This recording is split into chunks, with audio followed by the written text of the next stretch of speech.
네, 사건 기자들 취재 현장 이야기 들어보는 동분서주 오늘은 최원석 기자와 함께하겠습니다. 자, 안녕하세요. 네, 안녕하십니까. 네, 요즘 뭐 안전에 대한 여러 가지 걱정들이 많은데 사건 사고들 많이 이어지고 있죠? 네, 최근에는 그 지하철 천장이 떨어졌습니다. 지하철 9호선 신방화역 승강장이었는데요. 예. 시민 한 분이 네. 지하철을 타기 위해서 기다리는 도중에 예. 위에서 천장이 떨어지면서 머리를 덮쳤습니다. 예. 5kg 정도의 철판이었는데요. 3m 위에서 머리를 이제 때리면서 네. 이분은 우선 머리 6바늘을 꼬맨 뒤에 병원에 지금 입원해 있습니다. 굉장히 놀란 것은 물론이고 정신적으로도 충격이 커서 안정을 하고 있는 상황입니다.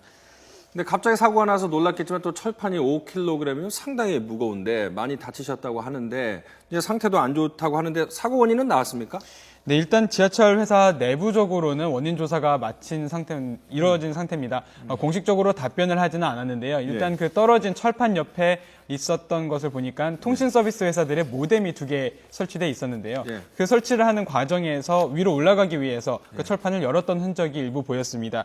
다른 쪽에 이제 승강장 위쪽에 그 대합실 쪽에서도 보니까 그런 모뎀을 설치하는 윗부분 그 근처에 있는 천장이 살짝 벌려져 있는 모습을 볼 수 있었습니다. 그래서 뭐 정확하게 답변을 하진 않았지만 그런 공사나 작업을 하는 와중에 천장을 열었다가 이제 닫았던 곳이 허술하게 이제 설치돼 있다가 내려앉은 것으로 추정이 됩니다. 제대로 뭐 마무리를 안 한 것 같은데 관리 책임은 누구에게 있는지 또 보상 어떻게 받을 수 있을지가 좀 궁금한데 이런 것들이 좀 나왔습니까? 뭐 일단 지하철 이 공사, 그러니까 서울 메트로 메트로 9이라는 그 운영회사인데요. 운영회사 측에서 보상을 하겠다는 입장이지만 원인이 만약에 저런 통신 서비스 회사들이 설치를 하기 위해서 뚜껑을 열었던 부분이 좀 원인으로 나오게 된다고 하면은 보상에서도 아마 양측 간에 좀 조절이 필요할 것 같고 일단은 병원비나 이런 부분에 대해서는 그 피해자에게 모두 보상을 하겠다는 상황입니다.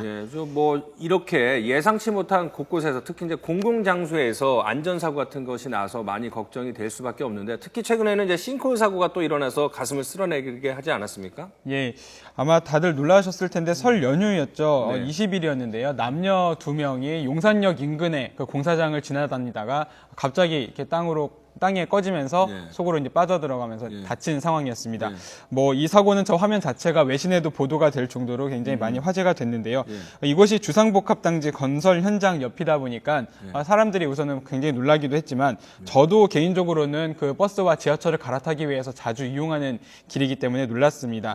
가뜩이나 조심스럽게 사실 공사 현장 주변을 다니게 마련인데 이런 사고가 일어나다 보니까 더 놀랄 수밖에 없게 된 상황입니다. 사실은 뭐 서울시에서도 싱크홀 위험 지역을 지정을 하고 관리를 한다고 하지만 어느 곳에서 사고가 날 수 있는지 모르기 때문에 특히 이제 공사 현장 주변에서는 특히 좀 조심을 하는 것이 본인 스스로 일단 지키는 것이 중요할 것 같습니다. 대책이 워낙 늦게 나오기 때문에 최원석 기자 수고했습니다. 고맙습니다. 네, 감사합니다.